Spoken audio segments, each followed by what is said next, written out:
Beginning, middle, end. Facts, details, condense, plot. The only good line from that movie. So let's bring it in some more. Our folks, specifically, Wasita.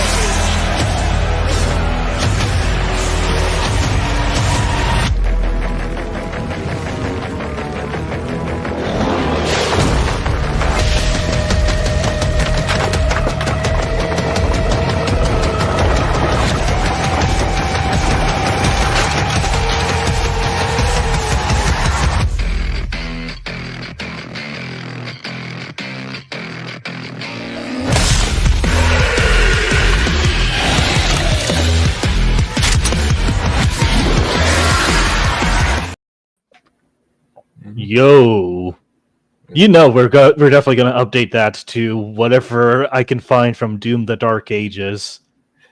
Precisely. And let's bring on Commissar Carl.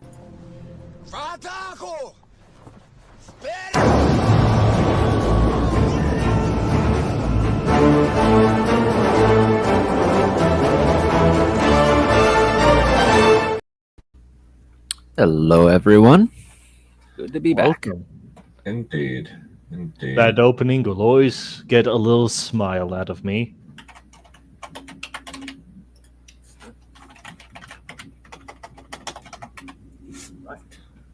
Right.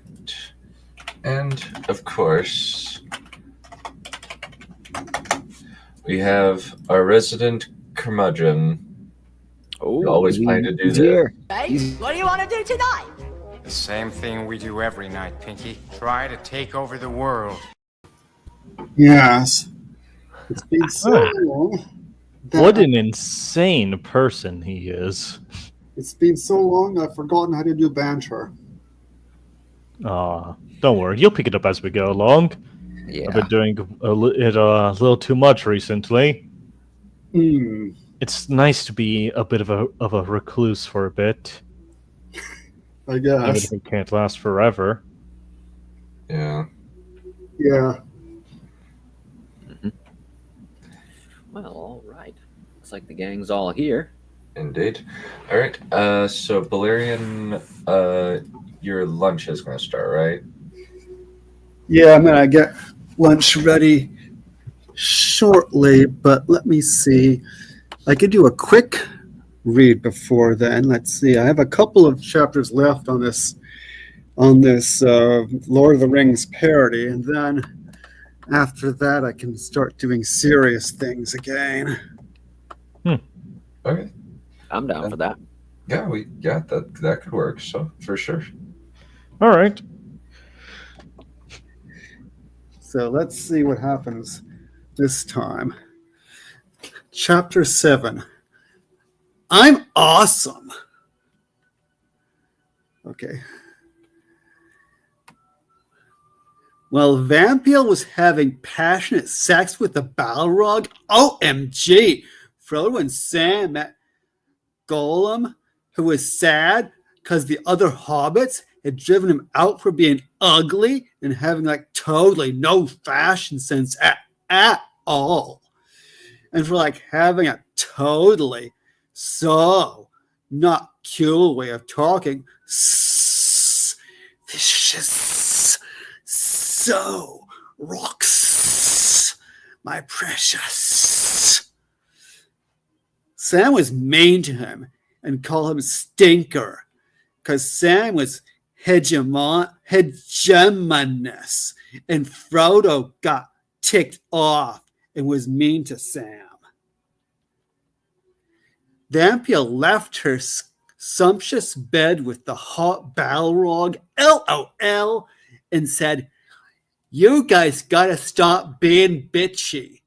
And she cured Gollum and gave him a fashion sense, so he was totally with it and cool and wore cool dark glasses and said yo all the time. "Yo, Smeagol is free," said Gollum. "I'm gonna lead you homies through the dead marshes and stuff." "Nah, they sucks," said Vampire. "We'll fly over them." So she sprinkled pixie dust on them, and they all thought happy thoughts about world peace. WTF, LOL, OMG, exclamation mark, and flew.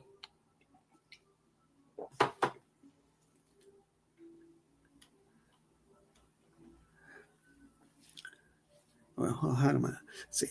They met Faramir, and he was like a total jerk, so the Balrog burnt him.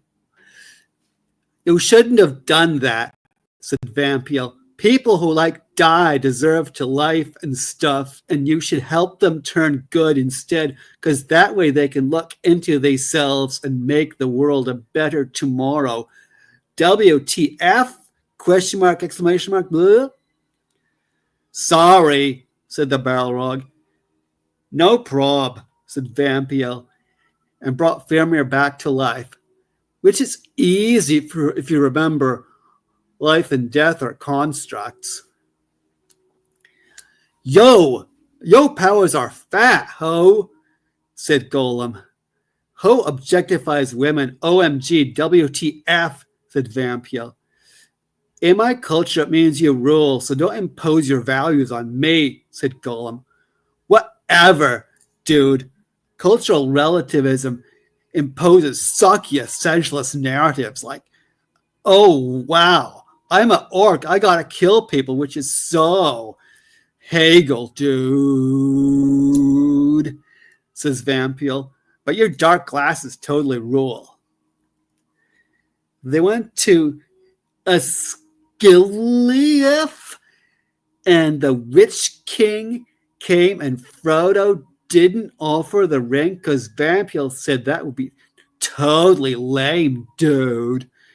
And the good Black Rider said, leave these people alone. I'm working with them for a better tomorrow.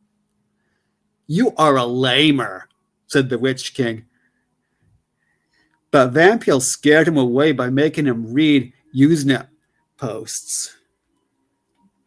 No one will get that one. Totally wow, said Spiegel. Then they went shopping. Chapter 8. This is the last chapter. Come on, what are you doing? Chapter 8. I save the world and stuff.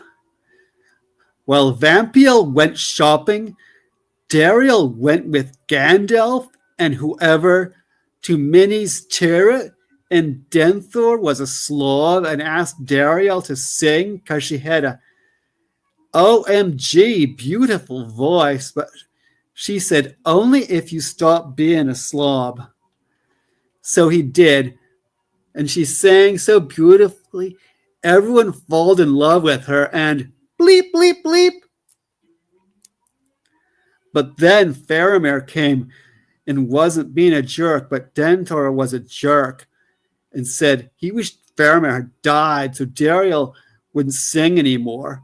And the town was cursed without her voice that was beautiful, that was beautifuler than Britney Spears.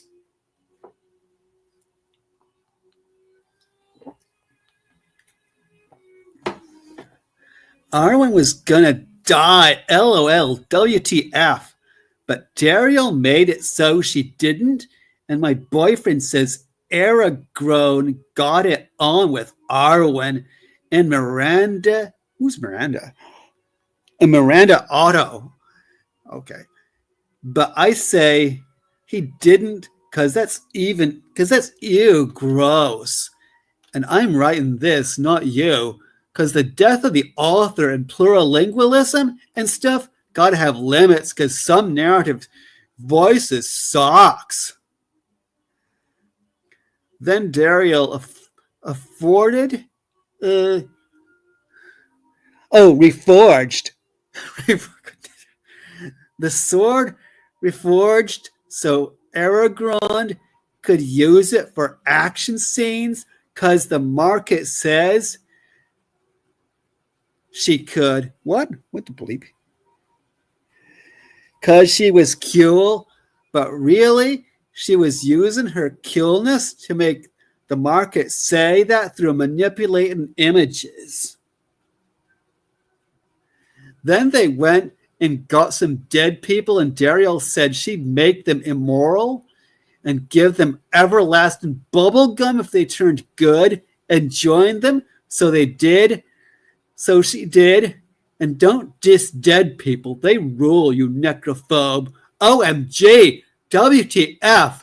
LOL! Exclamation mark! Exclamation mark! Exclamation mark!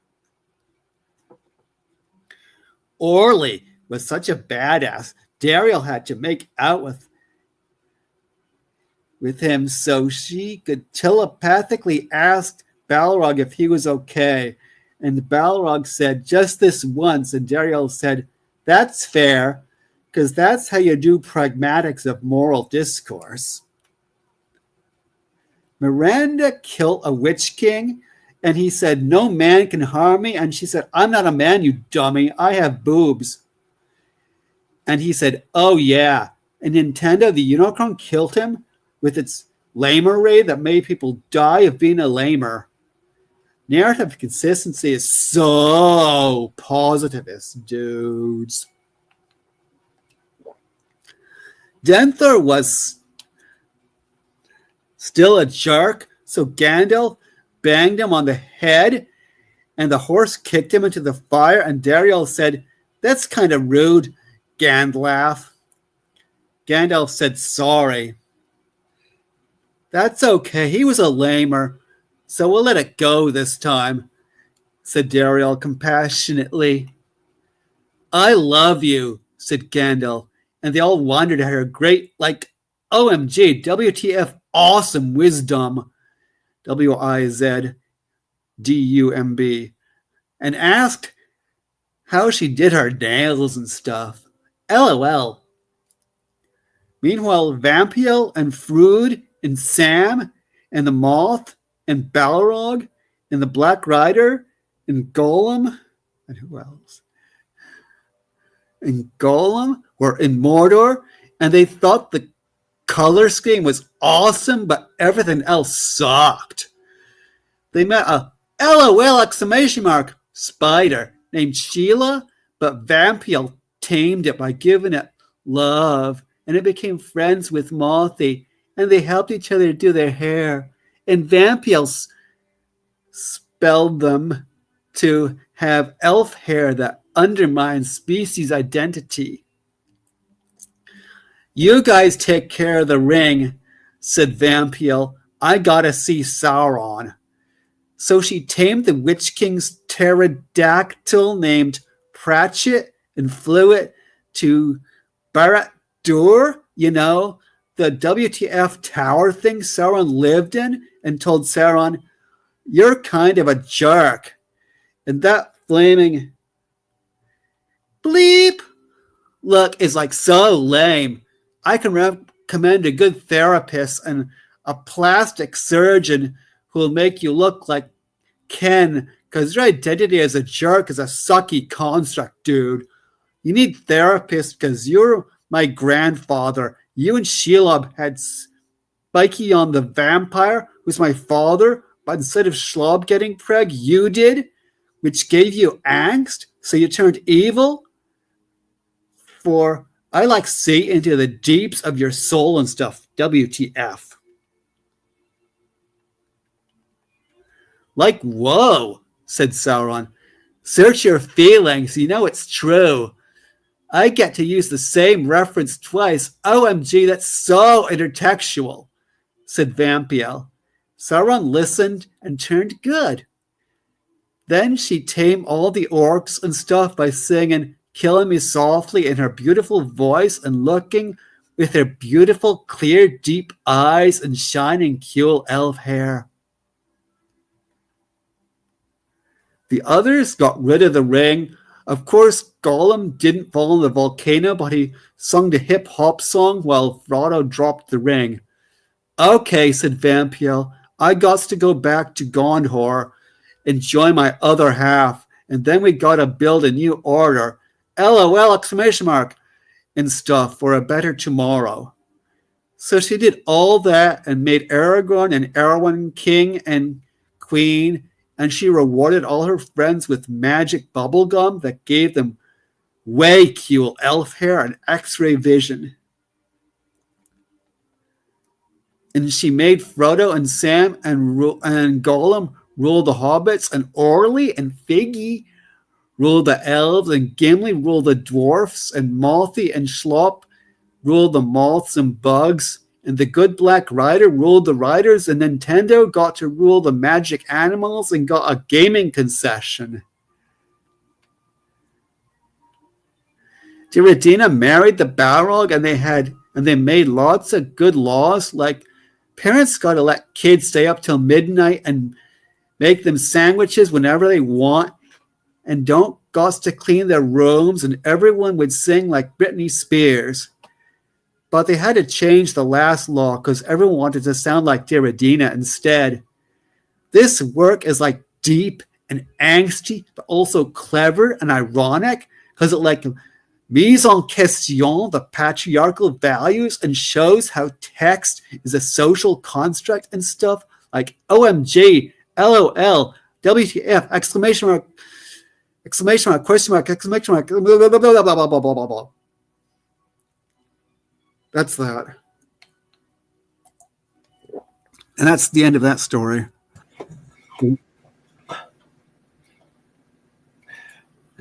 Like Zardoz, this is rich in irony and most satirical. Yes. It's done? It's over? Oh my god. You're freed at last. Oh my god. I thought it would never end. Well, I missed all of it. What, you missed all of it? You're going to have to do the rewatch. Get the rewatch then, because I'm sorry, Carl, but we must subject you to this. You must be subjected to this. You are not allowed to skip on this. Oh, hello, James. I need to have a collection of. I need to figure out. I'll have to create like a supercut or something, or a long playlist of just Balerion. I did appreciate that little nod to Death of the Author. Mm-hmm. Oh yeah. There is that. But that's old hat. That gold was older back to Bart. I think Bart is older than I am. I think Bart's dead actually. Dead. Tragic. Yes. Yep, 1980. 1980. Yeah. Born in 1915. Yep. Yeah. Are you sure he's older than you? Well, literally yes, but figuratively, of course, I go back to before the Big Bang. So in that sense, no. Yeah, haven't you? Yeah, Balerions are immortal eldritch deity. Yeah. Who is only slightly less powerful than me. Well, I don't know about that. But I have the power of cringe far more than you do. Cringe is quite a strong ability. It should not be underestimated. What do you say? Cringe is quite a strong ability. It should not be underestimated. Yeah, that's true. Yep, he has cringe. He also has smug powers. His smugness is not his worst trait. It is his most powerful ability. The sheer volume and girth of cringe that pours out of this man's mouth would make the likes of, I don't know, the writers of the Acolyte also cringe and shrivel up in sheer, unbridled pain. Probably. It's pretty out there. Mm-hmm. Oh, Never forget, the meme with this guy is that he inserts incest into his stories almost at a regularity equivalent to George R.R. Martin. Only my Dragon Rider books. And only a couple of them. Mm-hmm. I just do a lot of cousin stuff mostly. I've only done... Don't cross that line. I haven't done brother and sister. I've only done stepbrother and sisters. It counts. Okay, hold on. Does that count? Because technically they're not related. Emotionally, it counts. That's great. Emotion. Yeah, I think emotionally. How long have they been stepbrother and sister? Are they both from the same mother? Have they been that? or- Have they been that way long enough for the Westermark effect to take over? Actually, no. Now that I think about it, it won't matter. They are still related. That's basically like cousins. Mhm. Unless if the daughter or brother was from a completely different family entirely, like completely genetically unrelated. Like, let's say a nasty divorce happens and this guy marries another woman, and that woman had children of her own before the marriage. Therefore, these two would not be related. Therefore, the children from either side will not be related at all. Yeah, she. Yeah, so they. Well, yeah. So they are. They. Okay, it's complicated. So they think they're half brother and sister, and they think it's weird. Then they find out, oh, like you have a totally different dad. Good. Yeah, if they thought they were half brother and half sister, then I think it counts. Fair enough. Okay. Yeah. What was I going to say? What if Cinderella and her wicked stepsisters? What if one of them got a sex change, and they made out? Are we talking surgical, or are we talking Greek mythology gender switch? Oh, either way, it doesn't really matter. Let's go with One of the Greek. characters in my book is named after the Wicked Stepsisters. Who is?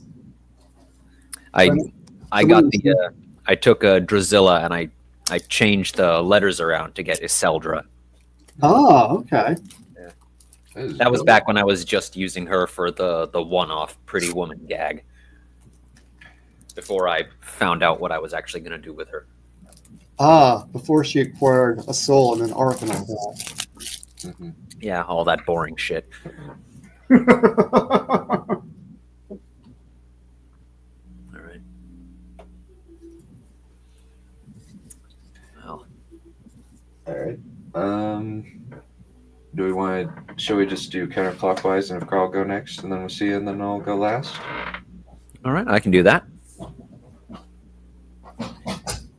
Okay.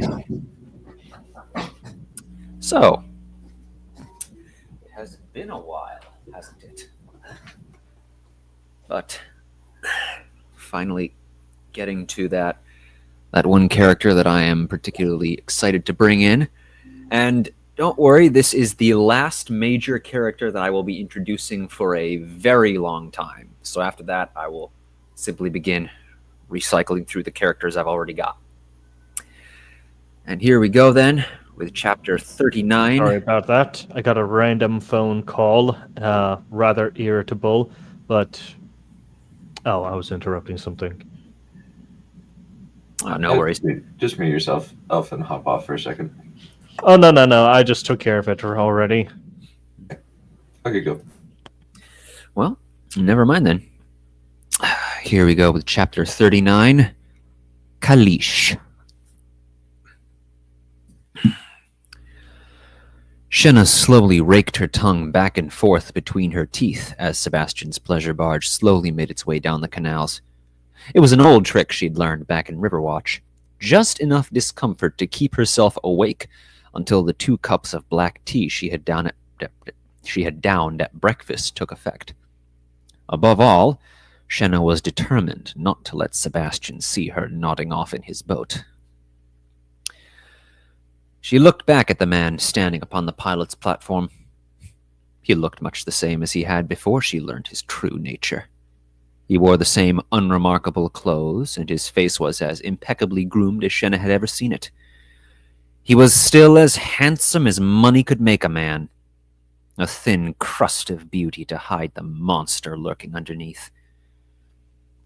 "How do you sleep at night?" Shenna said bitterly. They were the first words that had passed between the two of them in nearly a week. "Are you asking for advice?" Sebastian said. "Looks like you didn't get much sleep last night." His tone was still as gentle and inoffensive as it had ever been, at least on the surface. "You know what I mean," Shenna snapped. "Did Hendrika know what was going to happen to her?" "Maybe," Sebastian shrugged. "Not my problem if she didn't." "She said it was you that first brought her into the consortium," Shenna said, "and that you encouraged her to take Angara's offer of promotion." "True." "How is it not your problem what happened to Hendrika?" Shenna demanded. "You could have told her the truth. You could have intervened when Angara did whatever he did to her. You could have done anything at all to save her." "I probably could have." "But you didn't," Shenna said. "And now it's your fault that she's gone." Sebastian shrugged again. "I don't care." It sounded like the most evil thing a person could ever say. Shenna turned away and let the conversation die. The pleasure barge took a different route this morning. As soon as they passed the Redstones, Sebastian turned to the right and veered off into a part of South Bottom that Shenna had never seen before. Here, warehouses and cargo yards had squeezed out the mills and manufactories, and the width of the canals had expanded to permit larger vessels with broader beam and deeper draft. Shenna's eyes darted to and fro, trying in vain to pick out any familiar landmark that might indicate the point of this detour. It was a futile attempt, she knew, but there was in no way she was going to ask Sebastian where they were going. Finally, the warehouses drew aside to reveal something Shenna did recognize. A towering earthen berm rising nearly 10 paces high, like the edge of a vast bowl. Shenna had seen this before, during her journey to Sparks Valley with Karna, and she knew it marked the southern edge of Moon Lake, and the commonly accepted boundaries of Accra. The warehouses stood far enough away from the berm to allow for a channel wide enough for 2 heavy trade haulers, as Devram had taken to calling the larger vessels in his fleet, to pass each other with room to spare. They continued a little further west along the canal, until they came to a gap in the berm, the upper entrance to the southern canal that linked Accra to the Great Southern River and the bounty of the lands beyond, Shenna knew. There was a small stone hut beside the entrance, an administrative kiosk of some sorts, probably, with a figure leaning against the side of the building. Sebastian gave a short whistle as the pleasure barge drew near, and the figure looked up and strode forth to the edge of the walkway in anticipation of his arrival. "Bless for you the morning, Master Sebastian," said a husky voice with an accent Shenna had never heard before. It took Shenna longer than it should have to realize that this was a woman, for she was like no woman Shenna had ever yet seen in Accra. She was clad in tall leather boots that rose up to her knees and sported a sharply raised heel that added at least half a handspan to her height. She also wore a dark blue tailcoat, of the sort that was quickly becoming fashionable in Accra, at least among men. Beneath her tailcoat, her garments were even stranger. 2 simple, crisscrossed strips of dull tan fabric covered her chest only just enough to appease the conventions of modesty. And about her hips she wore a wrap of lilac cloth with rows of jingling brass medallions hanging from its delicately embroidered fringes, which was almost enough to distract from the fact that the garment barely reached halfway to her knees and left one of her thighs almost completely exposed. And to think Shenna had once thought Talene's trousers the peak of scandal. Yet it was the woman beneath that was the strangest of all. Her skin, and there was plenty of that to be seen, was a dark bronze. At first Shenna thought it merely a heavy tan, but no sunburn could have produced so smooth and consistent a coloration. Dark brown hair, just a shade lighter than midnight black, fell lazily about her shoulders in shimmering, wavy locks. It almost seemed as though this woman had been carved out of fine heartwood and brought to life by a wizard's enchantment. As soon as Sebastian brought the pleasure barge to a halt, the woman slid gracefully down into the boat and seated herself beside Shenna. "Bless for you too, the morning," she said without looking in Shenna's direction. "Blessings of the morning be upon you as well," Shenna responded. That was probably what this woman meant, anyhow. "Ah, yes, that is how it is saying," the woman said. Of course, I must to indulge. I am still learning these exotic foreign greetings. How it is saying again?" "Blessings of the morning be upon you," Shenna repeated awkwardly. "I wouldn't bother with that one, though. It's very formal. Good morning is usually enough." "Good morning," the woman said slowly, luxuriating in the simple phrase as though it were precious poetry. She still had not actually turned her head to look at Shenna. "I must to be remembering this one. Another marvelous greeting, and so exotic." Shenna glanced down at her reflection in the waters and grimaced. Months of long days and late nights in the workshop had left her with a pallor that only stood out more when compared against this newcomer. Why, there were probably cadavers in her workshop with a healthier complexion than hers. Shenna sighed sadly and turned away from her reflection, hunching her shoulders up as if she might be able to hide herself away from the world in shame. Shenna's apprehension only increased when she noticed that the woman was staring at her. Is there something? The woman raised a finger and tapped upon her lower lip. "This," she said. "How it is saying, this." Shenna blinked. "My lip wax?" "Ah, yes," the woman said with a snap of her fingers. "Lip wax." And what about my lip wax?" Shenna asked. She barely remembered putting it on in the mornings these days. Applying it had become as much a part of her daily routine as getting dressed. "The color," the woman said. "I am liking this color very much." "Thanks," Shenna smiled and sat a little straighter. "I'm glad you like it." "Yes, a good color," the woman continued. "Very exotic." "I know," Shenna said. "I've always loved purple. I could never get the dyes back in my village, though. The merchants never stocked them with their regular trade goods, and you had to order them specifically, which always meant long delays and extra fees that I could never afford.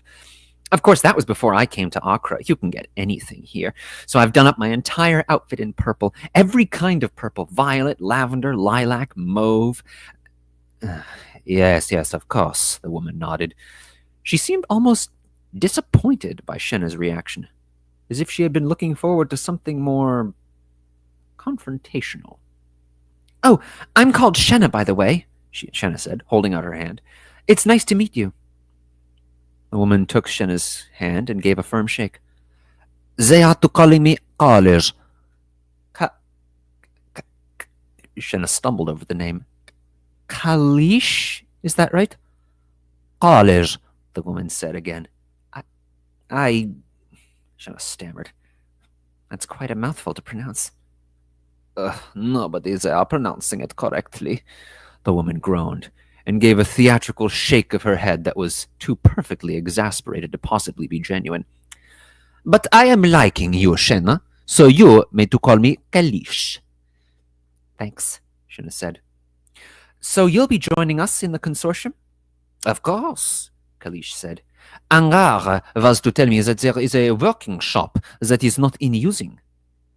"Hendrika's workshop," Shenna noted. "I am having many ideas," Kalish continued. "Many wonderful ideas about what is to be making and selling. I was showing for Angara my inventings, and she was to offer me this working shop.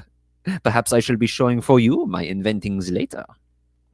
"I'd love to see them," Shenna said. "And I am told that there are also promotions to be having," Kalish said with a grin.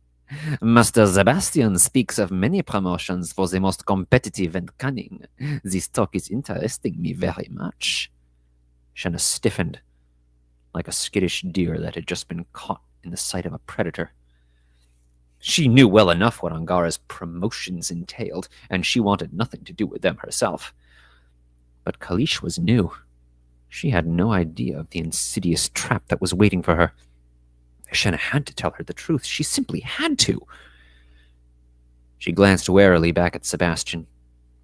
He still wore the same empty and inoffensive expression on his face, a practiced veneer of professional apathy, and one that Shenna didn't believe for a second.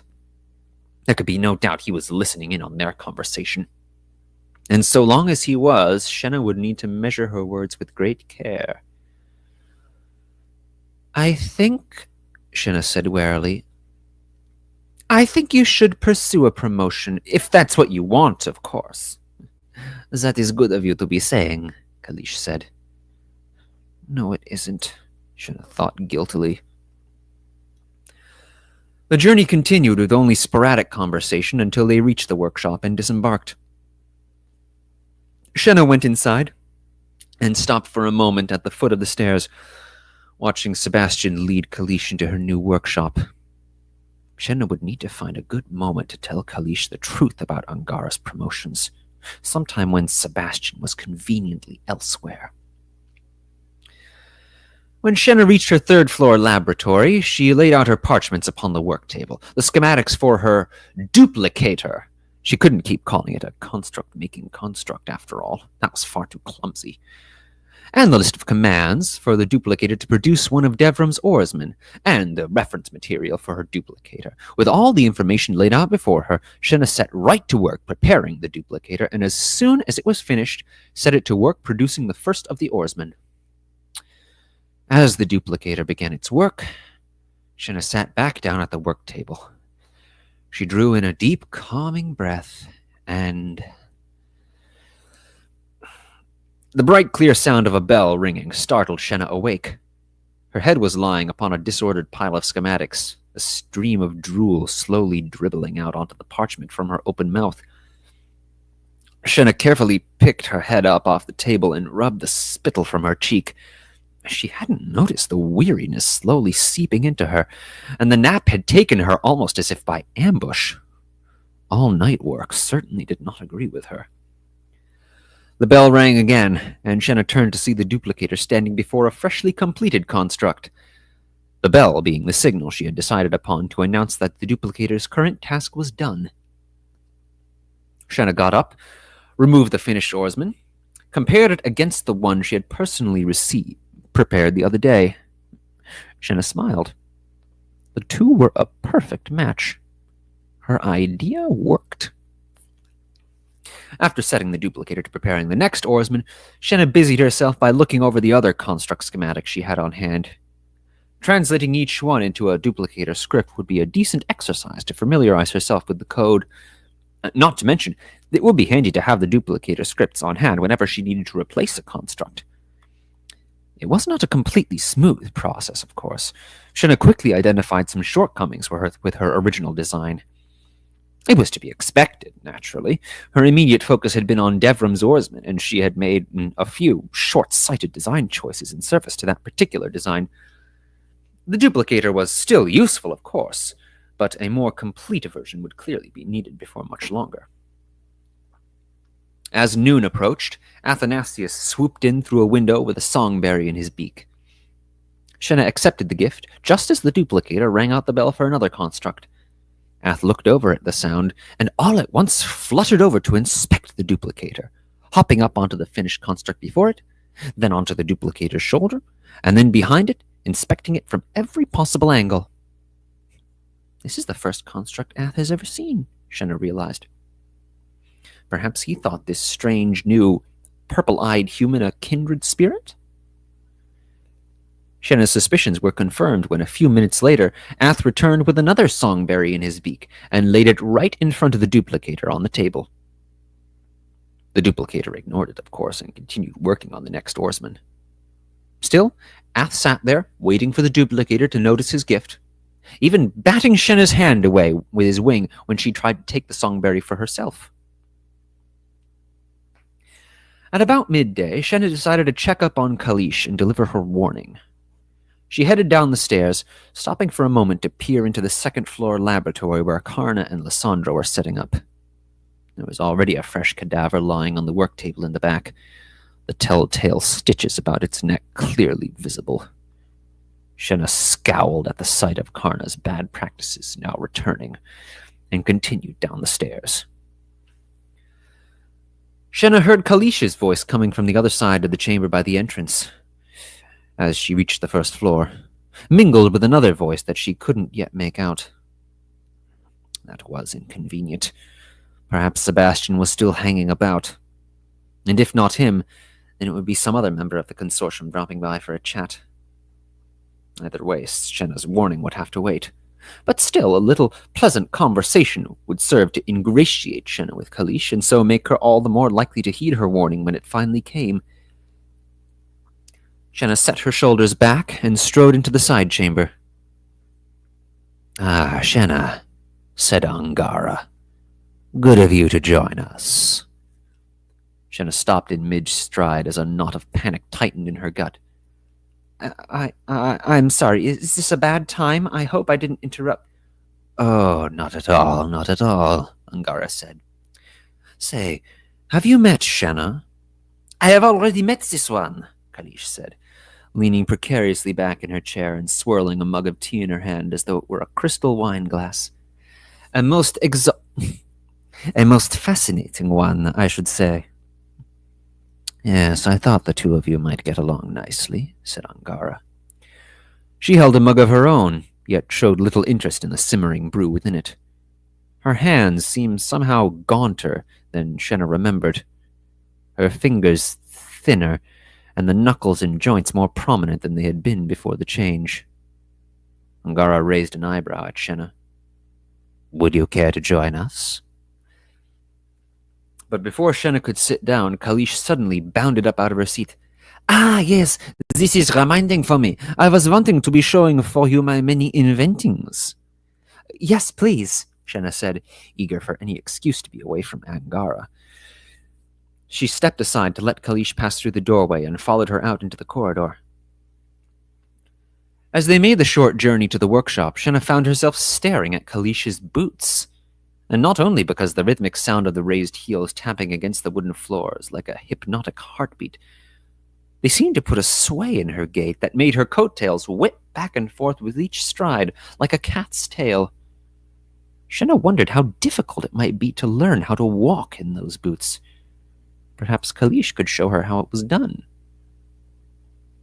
The workshop was almost completely empty, the workers having spent the past few days relocating their tools and equipment to another location on the other side of the district. Irval had volunteered to oversee them for the next few months, gradually running down their operations in preparation for their replacement by construct labor. Only a single work table and a pair of stools stood in the very center of the room, the others having been pushed into a corner and stacked one upon another to free up more space for the emptiness. As Kalish drew near the table, she slipped the tailcoat off her shoulders and quickly folded it. Shenna gaped at the sight. Kalish was now all but naked to the waist, save for those few narrow scraps of crisscrossed fabric. And not only that, but the muscles in her back and shoulders and arms were considerably larger and crisply defined beneath her skin. That was the kind of physique that belonged on a farmer or a day laborer. How had Kalish come by it? "I have been working upon this inventing for many time," Kalish said, setting her coat down on one of the stools and sitting down on the other. "I was showing it for Angara, and she was saying that it will very good be selling." Kalish held up a small gem, a sapphire bound in gold and platinum, polished to a mirror sheen, and with small holes drilled straight through it. "Is it for a necklace?" Shenna wondered aloud. "Ah," Kalish chuckled. "You will soon be seeing." She produced a small string of similar gems, with a fully charged magic crystal at the end of the string. "Please to give your hand." Shenna held out her hand, and Kalish wrapped the string of gems gently around her wrist.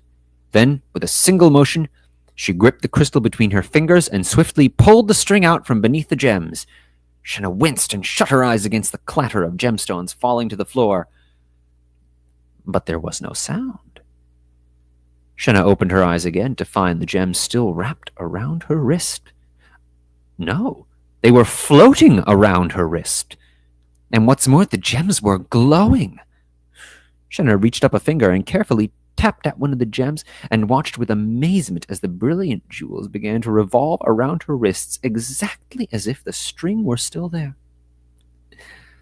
Most clever, yes? Kalish grinned. It's marvelous, Shenna squealed, turning her arm about and watching the lights dance about her wrist like fireflies in a twilight meadow. 1,000 questions clambered into her mind. How long did the effect last? About how long did each gem take to produce? Did they have to be organized in any particular sequence? How had Kalish gotten ordinary, non-magical gems to glow like that? So many questions that Shenna barely noticed the warning about Angara's promotion slipping out of her mind. Finally, Shenna settled on one question in particular. Would you mind if I brought this home with me tonight? She asked. I know one person at least who would be terribly interested in one of these. And it's in her color, too. And that's that. Well, that's a neat cliffhanger. I'm very intrigued. Firstly, I have to ask, what was Kalish's actual name again? College. Huh. Gaulish. Like the actual, like, Gaul, as in the Arabic word. Off, yeah. Yeah, interesting. I'm assuming that she's from your settings fiction version of Arabia or something similar to it. She's made to represent the global south. The quote unquote global south. I get you. So basically just not European. Basically. Well, that's quite interesting. And you also settled on a French accent. Keeping her accent as basically French. Because, we're allowed to make fun of the French people because they talk funny, but, they're white, so we're allowed to make fun of them. The French! Yes, very unfortunate, but at the same time, they are the French, so nobody's going to cry over them. Well, all I'm going to say is Gaulish or Kalish, waifu material. Oh yeah, how do you spell her name? How do you spell it? Q. It's Q at the beginning, I guess. Anyway, I have it as. Hang on, I'll pull this up. I have a Q. A with a tilde, like Portuguese. L, Y with an umlaut, and Z with a caron. Oh, okay. So the A is nasal, then it should actually be knowledge. Knowledge. Yeah. And the Y is like a neutral sound or something. Yeah, it's meant to be the like U. With a. All I'm going to say, though, however, about all this is that that your setting is constantly reminding me of the dangers of scientific innovation and progress, and of course, opening up Pandora's box. Well, we will address that in a later. Wait, what could possibly go wrong with raising people from the dead and employing them? What could possibly jobs, What could possibly go wrong with automating thought? Or creating an automated intelligence capable of basically replacing the human being altogether? No, that's silly. Technology is a good thing. It's always a good thing. There will never, ever, ever be negative consequences to constantly pushing forward and constantly progressing without any thought or any sense of awareness or worry for what the consequences of your actions might be. Or safeguards.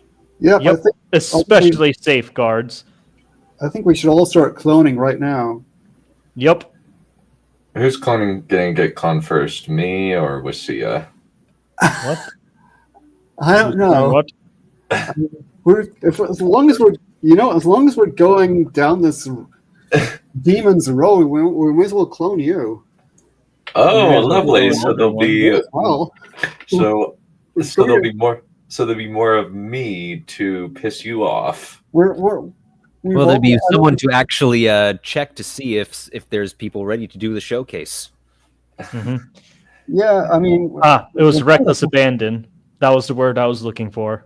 Going forward with reckless abandon. yeah, we're going to hell anyway. We might as well just, go for it. Fair point. But yes, Carl, excellent work. You're making me more and more into a Luddite every single day. Luddite. Luddite. I said Luggite for a second. I did. I mispronounced the word. The shame. But all of that aside, yes, excellent work as always, Carl. He's going to smash his computer after the next chapter. I hope not. Well, obviously, I'm not going to go that far. After all, I do like technology. My job is to work with technology. However, yes, this is a really, really fascinating subject matter to discuss because obviously it's like joining the long lineage of stories, worrying about I think it was the Faustian spirit to go out and conquer and understand nature with no thought given to what you might find or what horrors you uncover. Yeah. Oh, which I have a question. Are you consciously inspired by Frankenstein? Because it's very much like that. I mean, I did. I read Frankenstein, or I listened to the audiobook on the train one time, and I mean, it's not directly inspired by it, but I do see the resemblance. But there's some significant differences. Basically the dead things are not sentient; they're machines. I've mentioned multiple times that the discipline is much more like a computer programming. Oh yeah, that like especially in this chapter, I kind of glossed over it because I was introducing a new character, but she was basically thinking about when she's creating the duplicator, she's essentially creating a code to essentially a compiler code to basically feed into this thing that will let it create other constructs. Yeah, the programming in comparison is quite explicit. It's very hard to miss. So you put a dead person in the duplicator and you get out another of that particular type of construct? Basically, yeah. So you still need new dead people. You're duplicating the function, not the matter or material, the function, right? Indeed, and we will see the consequences of that demand in the not too distant future. Cool. Oh, I just imagine right now how horrible this is going. I just imagine right now how horrible this is going to be for the free market economy. You're basically going to completely destroy the concept of labor.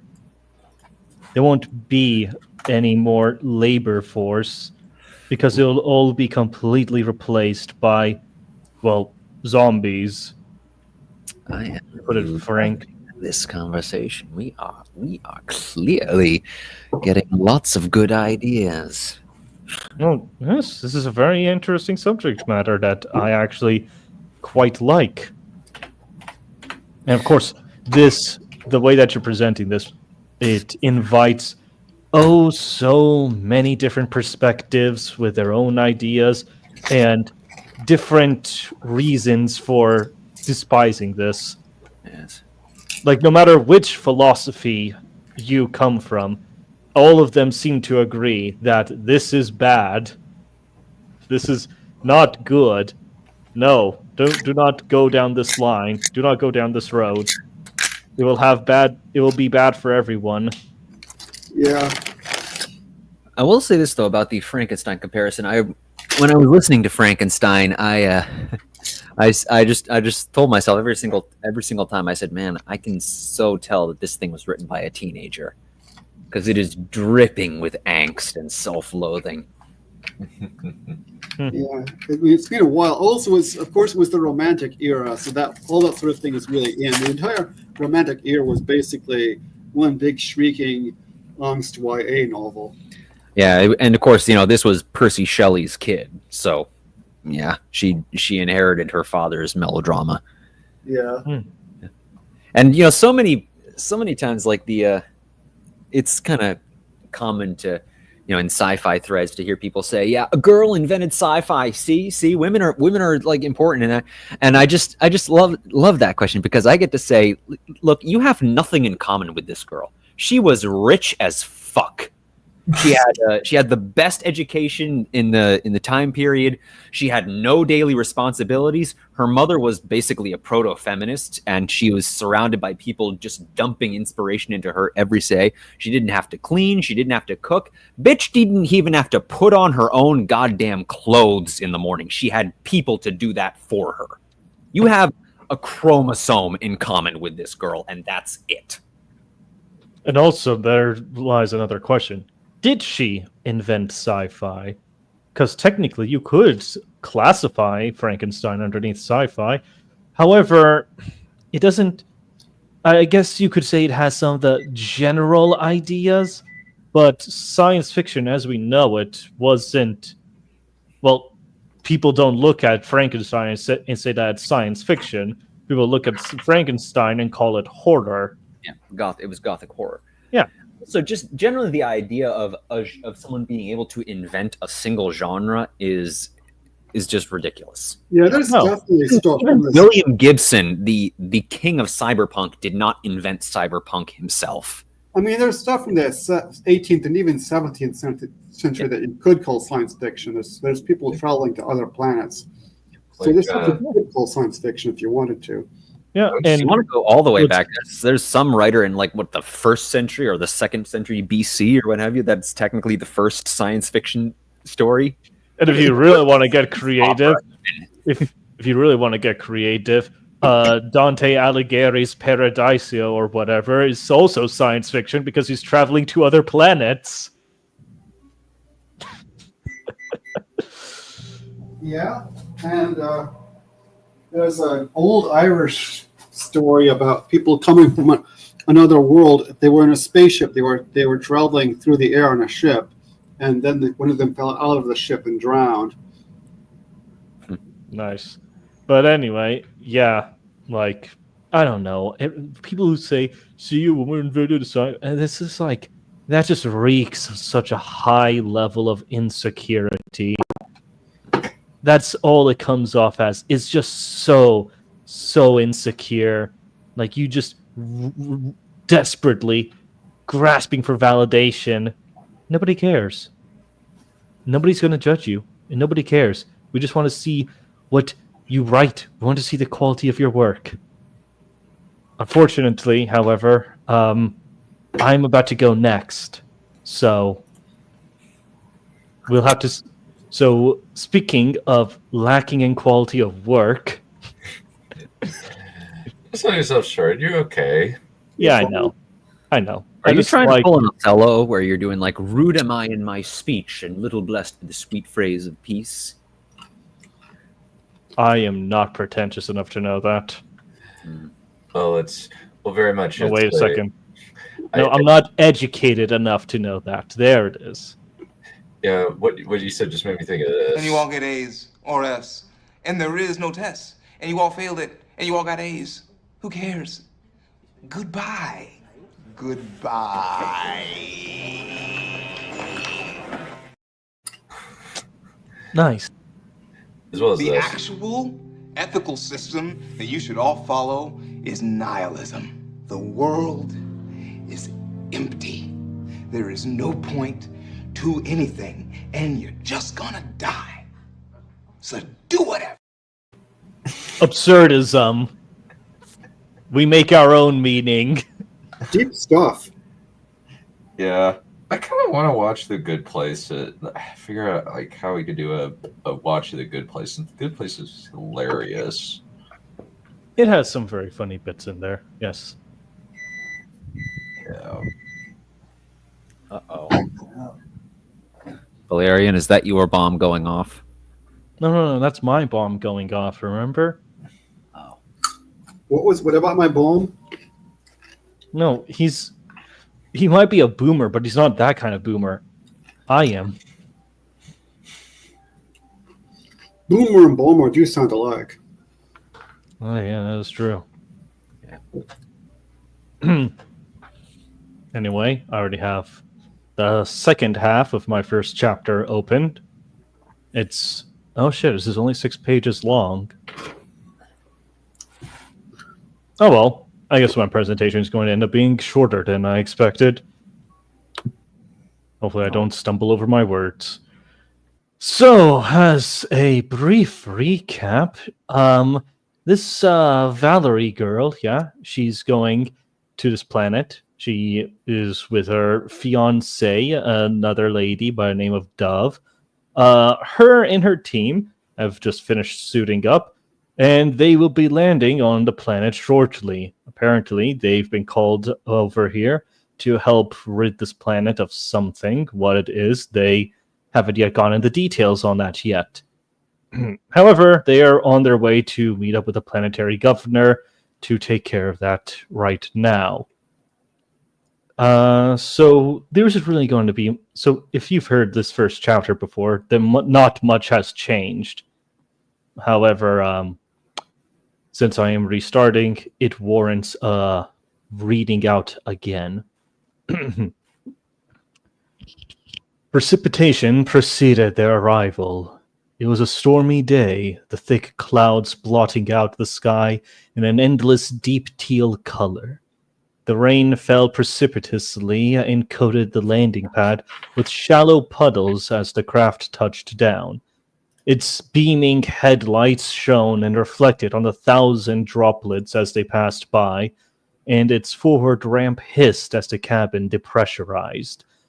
It came down with a gentle thud, the quiet whirl of cyber armor following suit. Valerie stepped out of the craft and took a deep breath.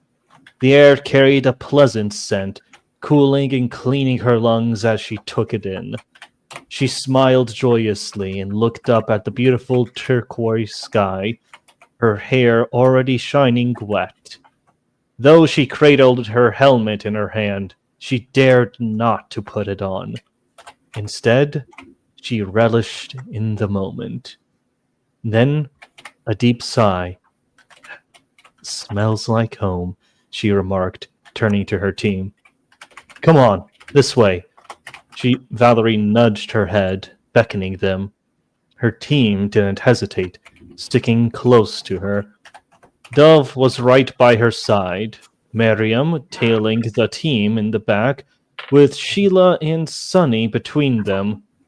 Valerie's blood-red eyes began to wander, observing the rhythmic pattern of ripples as droplets landed in the puddles, the running of rain down her onyx-black armor, and the distant foliage that towered like a cityscape, and the bright spotlights just ahead. Though her face was hidden beneath the helmet, Sunny's... Wait, was it Sunny? Yes, it was Sunny's. Sunny's awe was still apparent in her voice as she stared at the trees that dominated the horizon. "Whoa, they look bigger in person," she exclaimed, dragging out her amazement. "They weren't lying. You really can't put into words how big they are." A grin crept across the red-headed Sheila as she leaned closer to Sunny. "Yeah, really makes you wonder. What exactly's up there anyway?" Her tone turned devious. "Maybe some exotic tropical birds? Or maybe some kind of super predator with a mouth full of big old fangs and sharp teeth ready to bite down into your neck." Sunny cringed and recoiled.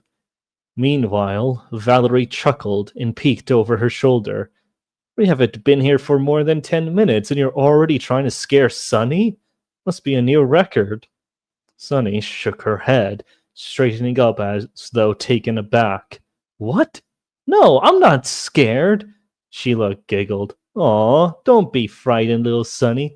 Big sister Sheila's gonna keep you safe from whatever spooky things goes bump in the night. Valerie scoffed. You mean like you kept your rations safe? Sheila's vanilla cheeks turned a bright red. Hey, I still got it back in the end, didn't I? Valerie shrugged, keeping her expression smug. Yes, only after whatever took it got a bite out of it and decided it didn't want it anymore. Ladies, Dove interjected, sounding vaguely irritated. Let's try to keep it together. We're not on the ship anymore. She scowled at Valerie. We're going to meet the colonial governor, remember? Valerie sighed, looking ahead and keeping her chin up. They were approaching the checkpoint, where a team of armed and armored guards stood, weapons across their chests. Valerie sneered at the men, her nose wrinkling just by looking at them. They wore a rudimentary and dilapidated version of Vanguard power armor, and not even the latest version. Judging by the apparent lack of cybernetics in its blocky shape, they were at most Gen 3, or even Gen 4 if they were lucky. There was a noticeable lack of protection, with every joint unarmored, even the belly. Their helmets featured a wide and large sunset-colored visor, providing virtually no protection to their face, especially in comparison to the AR-augmented helmet she carried now. Valerie's gaze then focused on their weapons, when she noticed something odd about them. Is that a breach? Her eyes shot open, a mix of shock and disgust. They're still using cartridge ballistics. How backward is this planet? Hold it! One of the troopers barked, bewildering Valerie. I'm going to need some identification. Valerie squinted down at the man, confounded by his demeanor. For what reason? We identified ourselves when we entered the system. A smirk appeared on her face, though involuntarily. Did your systems not pick that up? Oh, it did, he replied. We just need to verify you're the real deal. The scarlet-eyed Valerie scowled at him, the slight not going unnoticed. And you are going to tell me what the real deal is? Dove blinked, stepping forward towards Valerie. Val, there's no need for this. Let's just show him our IDs and move on. Valerie kept her vindictive gaze fixated on the man, seeing a smirk through his visor. With a huff, Valerie tapped the button on the straps of her backpack, unlatching it from her armor and flipping it around to dig instead. Now, dig inside and pull out her holo card. The guard took a look at it and scoffed. So you Lord of the Phoenixes they sent for us, huh? Valerie could see the smug look in his eyes, even through the visor. Wait a second, that bit is redundant. We can already see that. So, this is what it's come to, eh? Valerie's eye twitched. Perhaps your PDF should have invested in hardware from this millennium. Then again, I understand getting the soldiers worthy of them could be quite bothersome. Dove's eyes shot open. Val! Another soldier interjected. Still a lot better than some gaggle of harlots. Valerie grinned viciously and snapped back. So what does that make you if you need a gaggle of harlots to perform a task you could not? You won't, the original soldier snapped. You think we buy that bullshit they keep going on about? Goddesses of life and fire? The trooper snickered. Nah, you probably don't even have any powers, do ya? Just some bitch with an oversized ego. Valerie's pupils shrunk, her gaze betraying a growing bloodlust, something that didn't go unnoticed by Dove. Val, let it go. Valerie let her warning fall on deaf ears as she walked up to the soldier and stared down at him. Say that again, she growled. The soldier snickered. You think we're intimidated by you? We know you lot are full of it.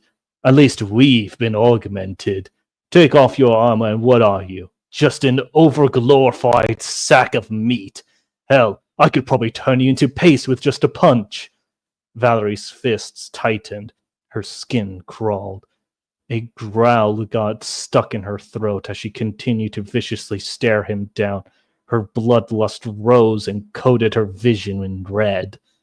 Yet, Valerie felt a tug at her arm, nearly pulling her back. Her eyes darted to a disappointed Dove trying to pull her away. Even your bitch thinks you're full of shit.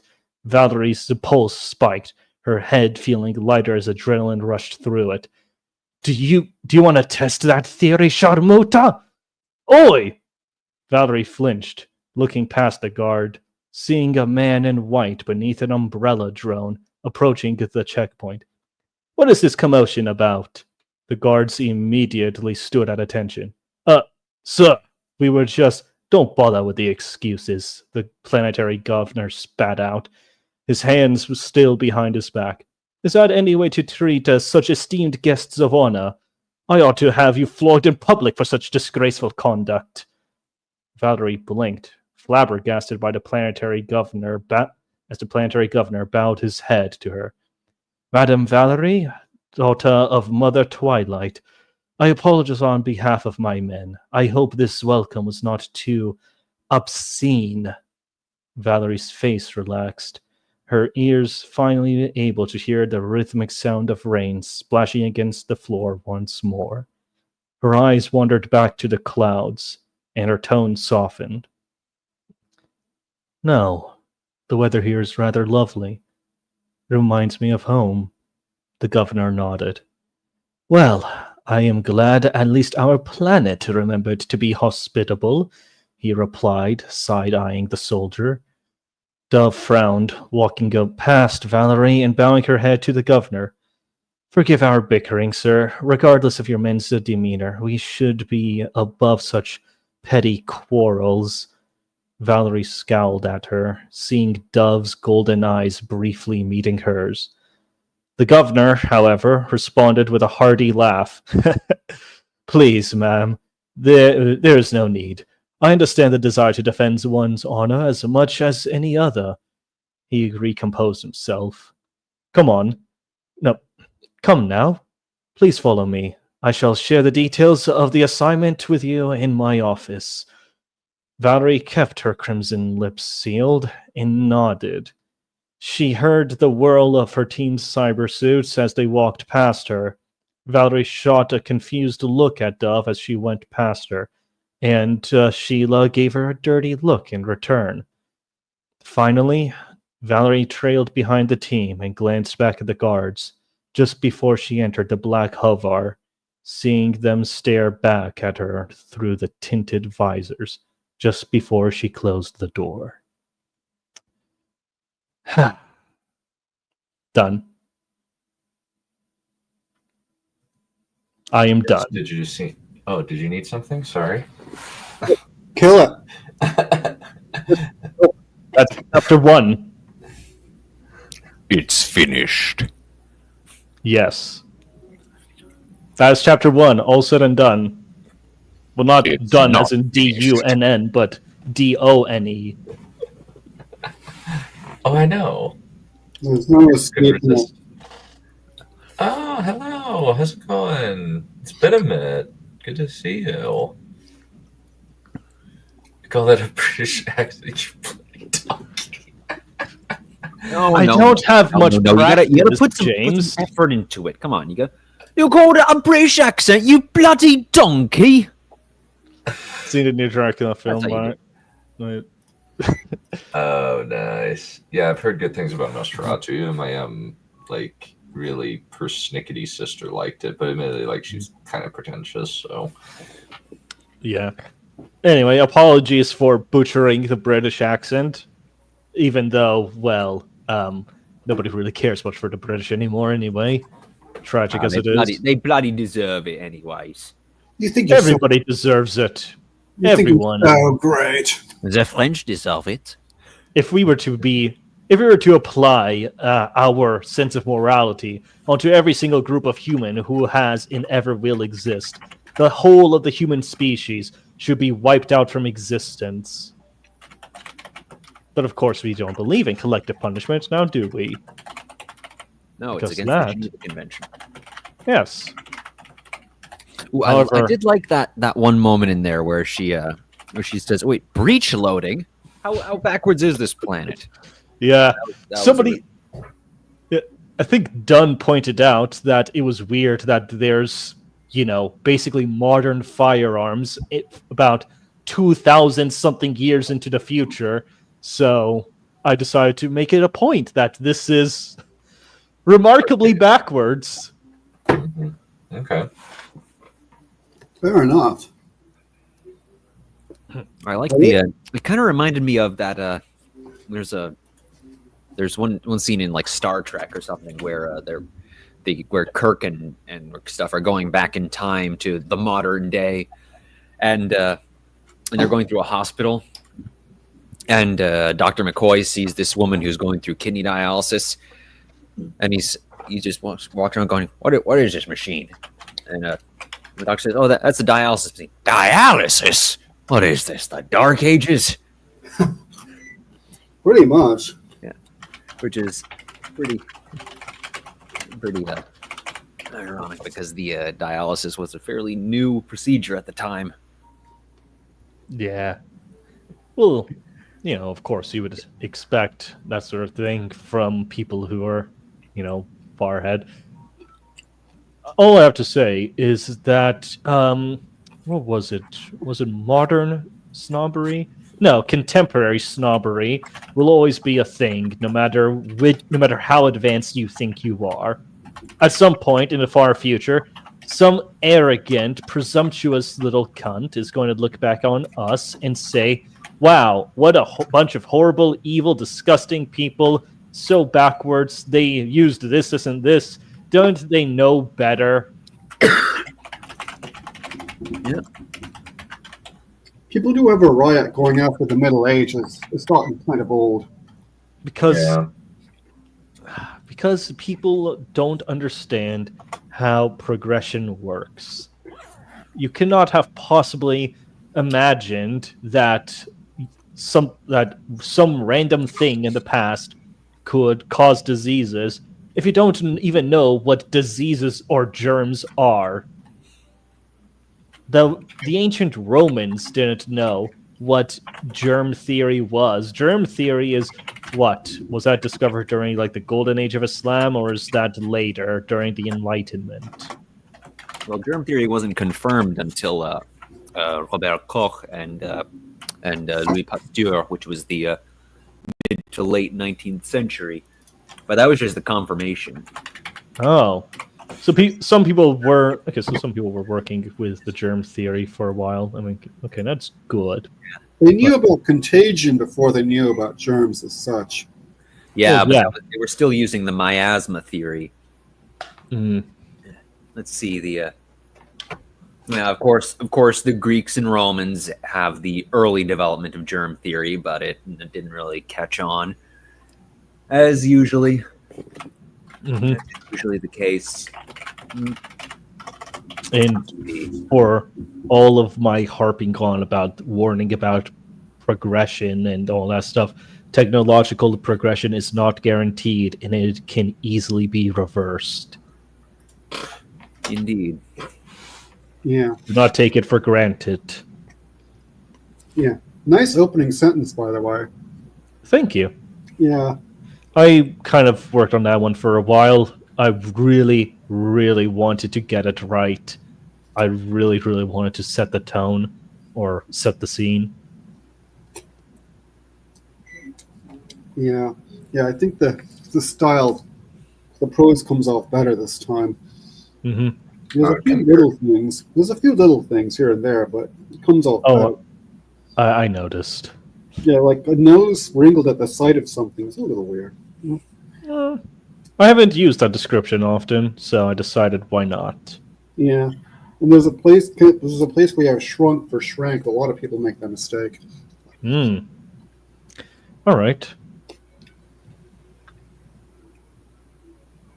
On the bright side, for you, James, just know that I will not be having characters with with a British accent for very long. Oh, Why? Because you're going to kill him off? No, because they're going to be deployed on the mission. Well, what, are you not going to kill him off then? Does they not deserve it? Oh, no. Those guys, those guards are absolutely fodder.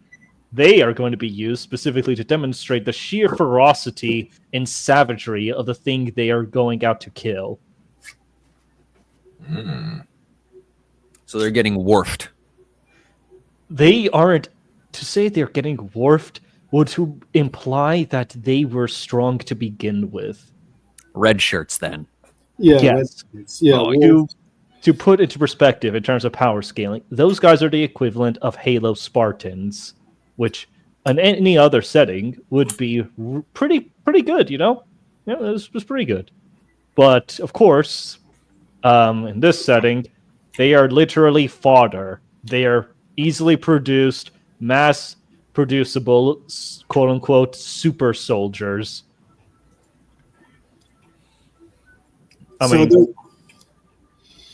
We're going to get some revenge for how obnoxious they were. We're going to have some fun watching them. The horrible things happen to them later. Yeah, sure. Although I do want to state something. I am not the kind of person to just simply have an asshole character die an asshole, because as much as we all love Schadenfreude, I do want to make the audience feel bad. I do want them to feel bad about a person dying. Weird. Except for, like Irene. If anybody even remembers that character. Now, she's going to die a horrible, painful, not even be painful, but definitely humiliating death. She might get turned into paste on the side of a tunnel entrance or something. I haven't written that yet. Was she bullying Rosa or something? Yes, she tried to murder her, even. Oh yeah. Okay. And said all sorts of horrible things that traumatized her for pretty much the entirety of the first book. Bother. So, yeah, that is spoilers for the second book, but Rosa does get her get back. And unfortunately, there isn't a body left to bury with Irene. I don't even think her cybernetics are even salvageable.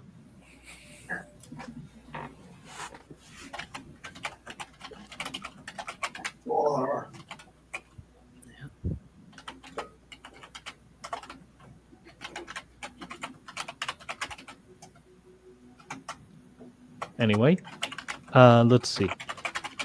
If I have a bit of more time, I guess I can ask some questions. Yeah, you've got plenty of time. Go for it. Let's see. So, what are your opinions on Valerie as a character so far? From that small interaction.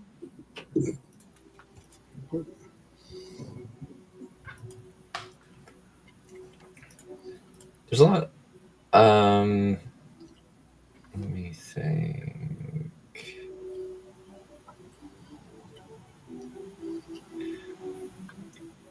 I think there's a lot of similarities between her and with Sia. Just kind of in terms of, but whereas one is a little bit more aggressive, but they feel relatively similar in a lot of ways. I can't quite put my finger on it. Valerie's easily annoyed. Yeah, a little bit more fiery. A little more. Let's see. What's the? I'm getting lost for so many words nowadays. It's not funny. Yeah, life isn't funny sometimes. Let's see. Temperamental. No. Fragile. Like, she seems to have a more fragile ego. Oh, brittle. Yeah, that too.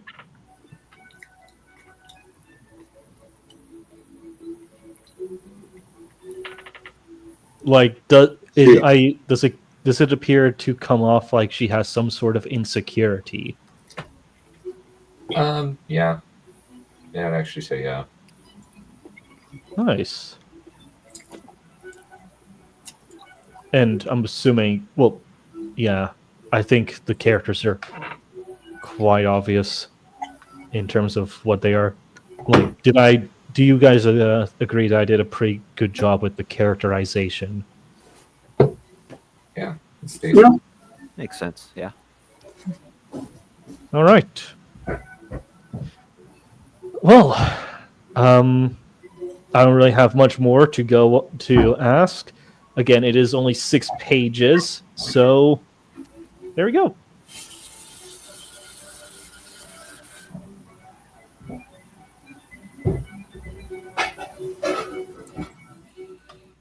Also, to get onto your little comment, Valerian, I tried to imagine him having more of an Ewan McGregor vibe.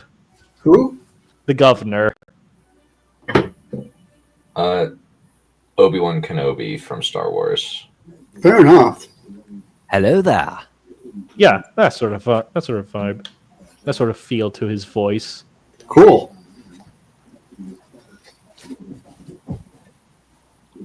Unfortunately, I couldn't quite do a deeper voice for Valerie because she is described as having a strong and powerful voice, sort of fitting her physique.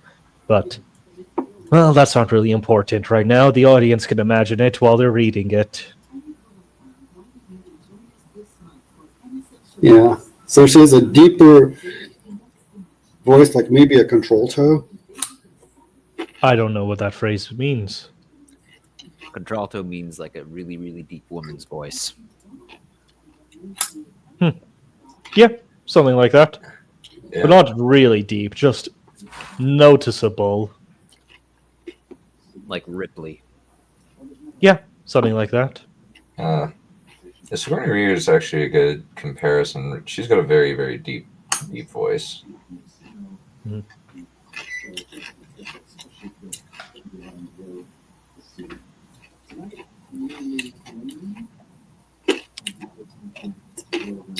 So, Yeah, just for reference, the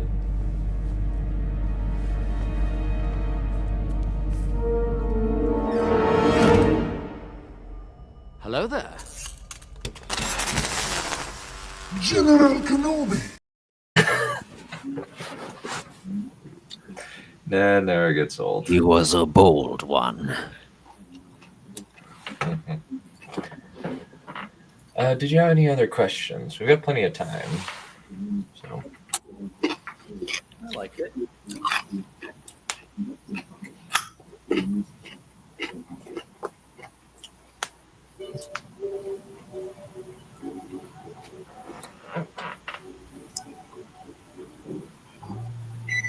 I'm satisfied. all right. Sweet. Okay. So, all right. This is the final bit of the battle for the Dark Mouth, or the final bit of the battle for the Dark Mouth. Essentially, the cavalry has now arrived, and they are going to, and they're in the middle of the battle.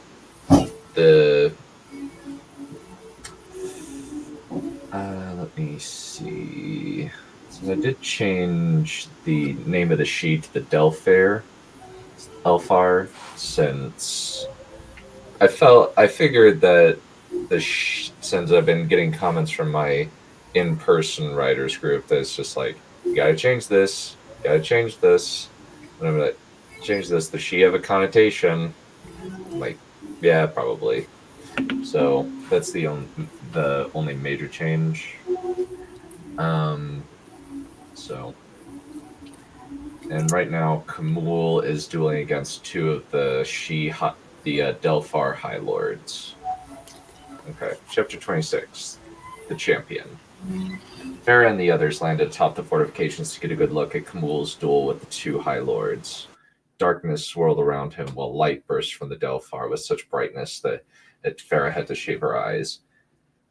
The hammer of Braith advanced like an inexorable avalanche, and fear emanated from him. Along with the aura of dark smoke that surrounded him, though he was completely visible to her eyes. He's holding his own. Kurafir's voice betrayed a little bit of surprise, which for him was extremely unusual. He barely showed any emotion besides anger. Amora was grinning behind her mask, Farah's eyes piercing through the metal to see the face beneath. That's Kamul. She stroked the haft of her axe leaning against the weapon. He always comes through. Kurafir folded his arms and narrowed his eyes. Let's see what he's capable of, he remarked. Abruptly, his attention shifted. Is it just me, or are the Alintian and Braithen soldiers pushing through the Delphar? Farah blinked and stared, then raised her eyebrows when she saw it was true. The soldiers who were following Kamul fought with greater strength and fury than they should be, matching the Delphar blow for blow. Finally, Kamul and the Delphar clashed, light and shadow roiling against each other. The three combatants smashed weapons against each other. Weapon against weapon. The Delphar, our woman, discarding her broken shield after Kamul smashed his mace into it and bent it in half in favor of using only her sword against him. As the fight continued, Kamul pushed forward, the shadows pushing against the light of the Delphar. The two High Lords tried to use their numbers advantage to flank it, but Kamul simply focused on one of them before maneuvering him onto his front, then battering him with his mace. Kill them, Farah whispered. Kill them both. Kurafir nodded, eyes flicking between her and Kamul. So, what do you think of him, sister?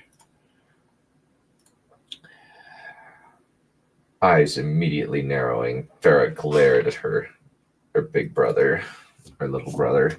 Are you implying something? Not really, Kurafir shrugged, resting the tip of his sword against the ground and tapping on the pommel. Rolling her eyes, Farah turned back to watching Kamul as he started beating back the High Lords. Abruptly, he deflected one of the woman's strokes, then shifted his mace into a long halberd. Before the woman had time to do more than freeze, the halberd went right through her neck and was pulled from the side. As Kamul yanked it free with a spray of blood. With a flourish, she transformed the halberd into a mace, then charged the remaining Delphar. He's like a god of battle, Farah thought, then instantly bit her tongue just in case she'd said it out loud. Your face is flushed.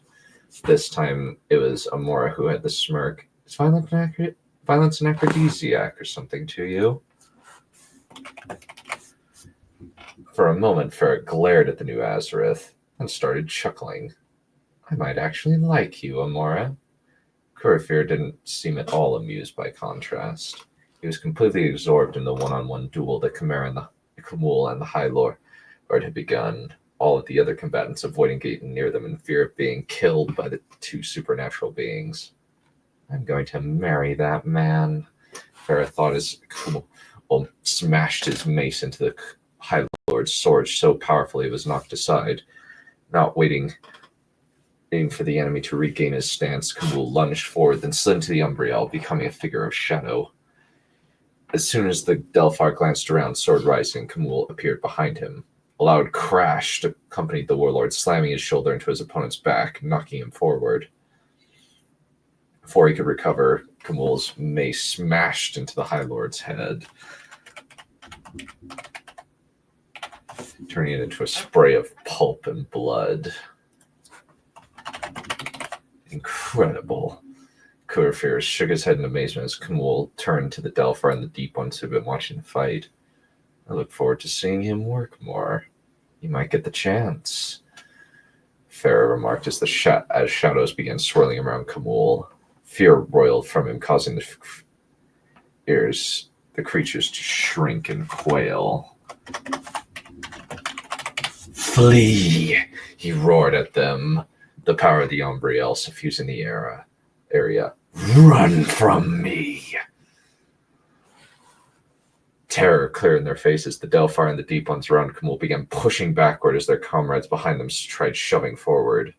Chaos began breaking out in their ranks as those struck with fear collided with those who hadn't been affected yet.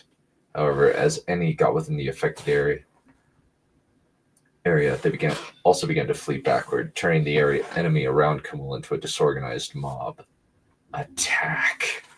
Kurfir snarled, expression eager as he slipped into the Umbriel and flew toward Kamul. Farah followed quickly with Amora hot on her heels. All three of them landed next to Kamul. Kurfir and Farah adding their experience with the powers of the Shadow Realm, while Amora and Kamul lashed out wildly. With all four of them combining their powers, the fear turned to absolute madness in a wide arc around them. And while the enemy seemed to go mad with fear, the Lintians and warriors of Braid began fighting even harder as if their enemy's courage had been placed in them. Finally, the Braithen and Lintian reinforcements arrived at the walls, while the Delphar and Deep Ones fled. There were still too many of them to kill, but the Lintian and Braithen cavalry harried them all the way out of the cavern before pulling back to the walls.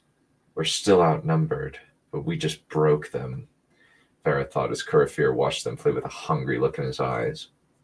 No, worth it, little brother, Farah said flatly. They're broken now, and if we keep pushing, they'll start fighting back.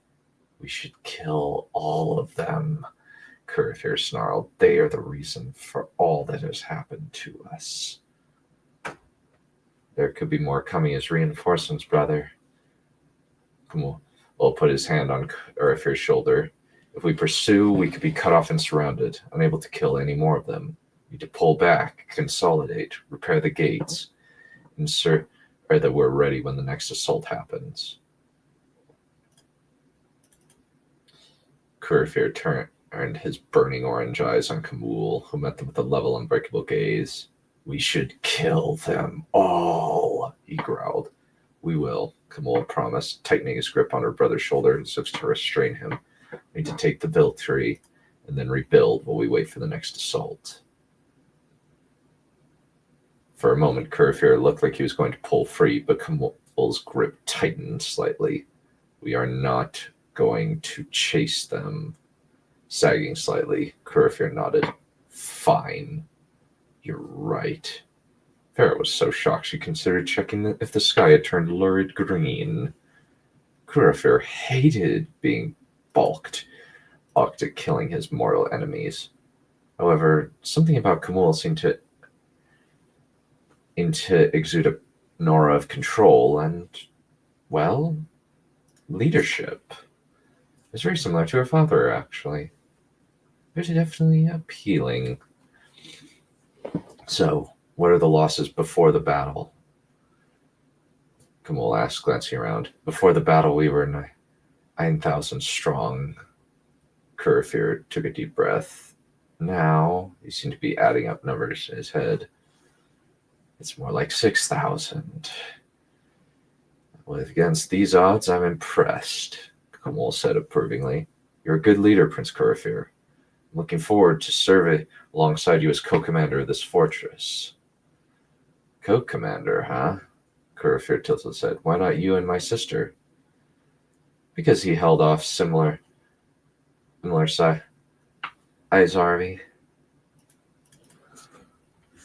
Why you and not my sister? Because he held off similar size armies with less resources. Farah shrugged. Besides, you know me. I was never much of the grand overview type. He is. Orange eyes narrowing, Kurfir turned his eyes onto the Braithen warlord. All right, so if my father trusts you with this, then I suppose I have no recourse other than to trust you as well. Good, Kamul nodded. So, how should we divvy up responsibilities during the calm? I don't understand. Kurafir tilted his head. I have found that when command between with command between equals, there needs to be clearly defined responsibilities, tasks, and roles so that we don't cross over and get into fights. Kamul moved his hand and then offered as if to shake hands with Kurafir. I want to work together on this. We won't succeed unless we're unified. Kurafir looked at the hand for a moment, then back up at Kamul's face. All right. Short answer, you oversee the outer defenses while I take care of the inner walls. Sound fair? I can agree to that. So, shake on it. Kamul kept his hand out, extended. Expression unreadable. Kurafir took the hand and then shook it. So, who reports to who on the progress of the gate and wall repairs? We should have Amora be in charge of that. Kamul glanced toward his friend. Her family ran multiple architecture projects in Braith. Come on, Amora nodded in acceptance. I can do that. And I'll run night attacks while the enemy's full house until the full house comes down on us. Ferris stepped forward. Kamul's eyes flicked to each of them in turn before he took a short breath and nodded. So, we are all agreed. We shall defend this fortress until the enemy is broken on it like sand on in a windstorm. Kurafir blanched. Good metaphor, bad application. Kamul shrugged. Spontaneous abstraction was never my strong suit. Well, Iron Fist wasn't bad, Farah put in. That's because that analogy was very straightforward. Kamul closed his own gauntlet into a fist for emphasis. I don't have any problems with those. Well, let's get to work. Kurafir flexed his hands as if he wanted to be kneading the throat of some poor Delphar. And that's the end.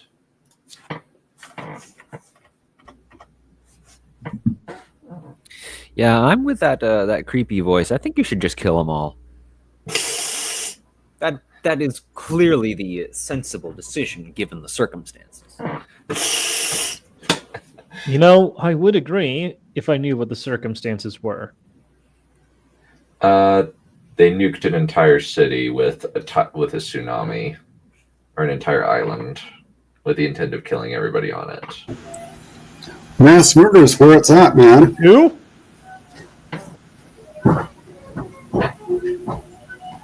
No, seriously, who?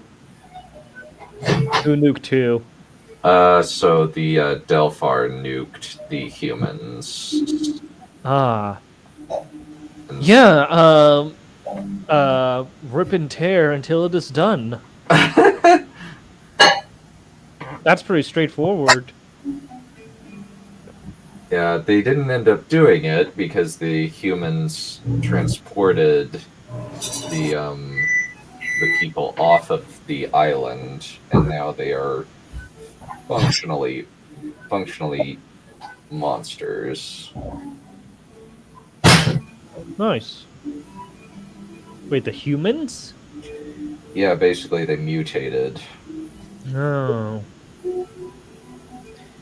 Well, all I have to say is, damn, consequences of my own actions. Indeed. What could go wrong with mass murder? What problems in life were never solved by mass murder? Indeed. Well, I can name at least one, but I don't want to get into politics.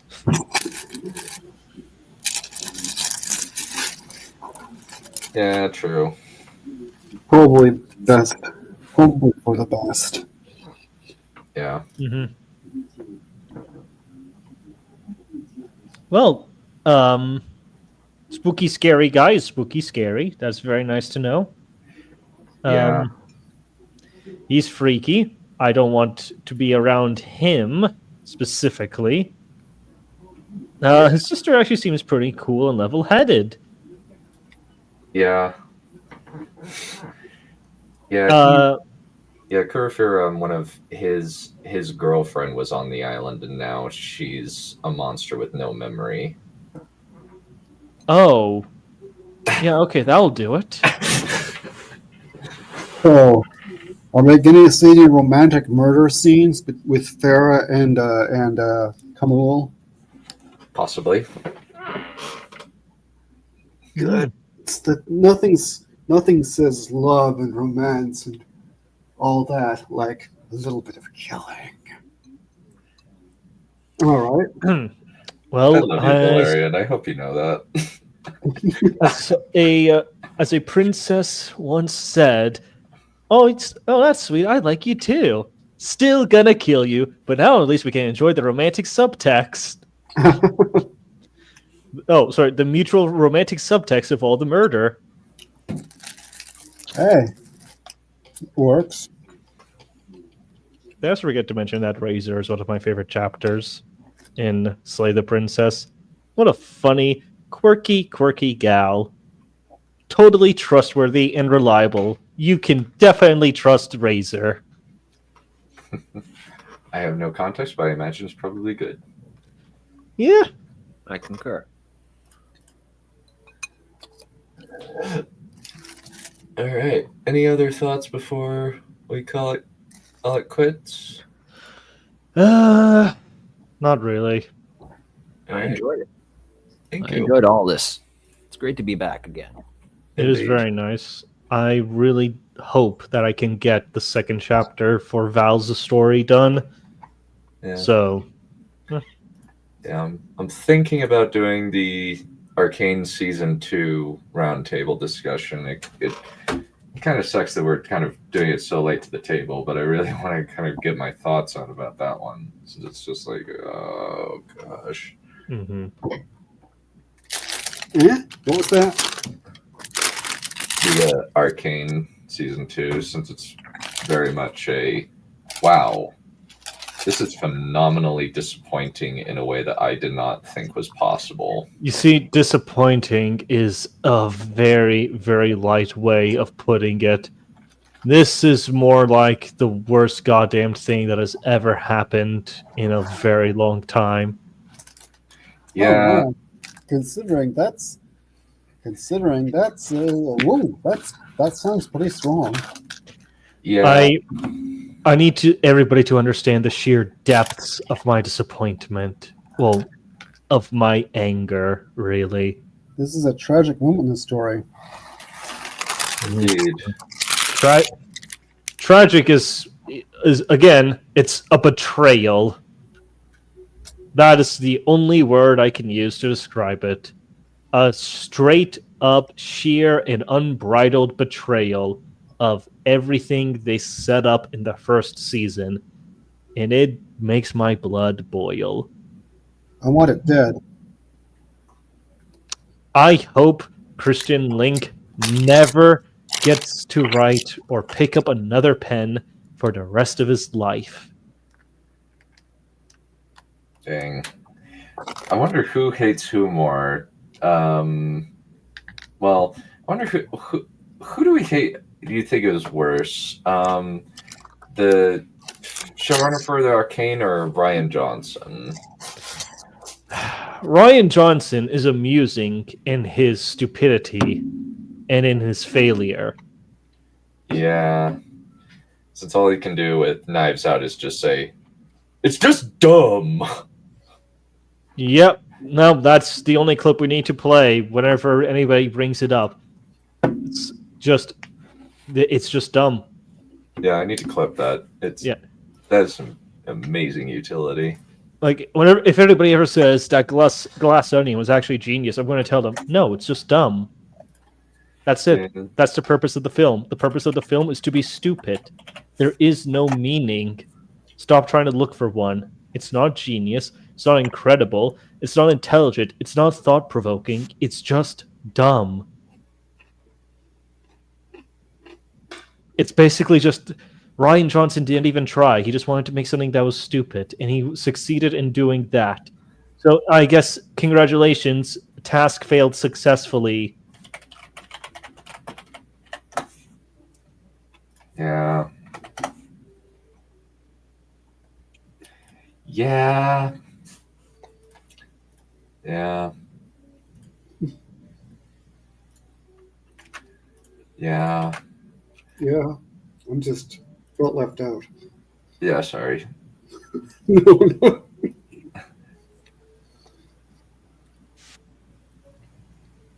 Anyways, Yeah. So we're just going to keep saying yeah. Apparently, yeah. All right. All right. Mm-hmm. Anyway, that's all for today, everybody. Go away Yeah. now. you make a sip. Yes. Yes, it has been too long. We're dragging this goodbye out for Mm-hmm. long past its welcome.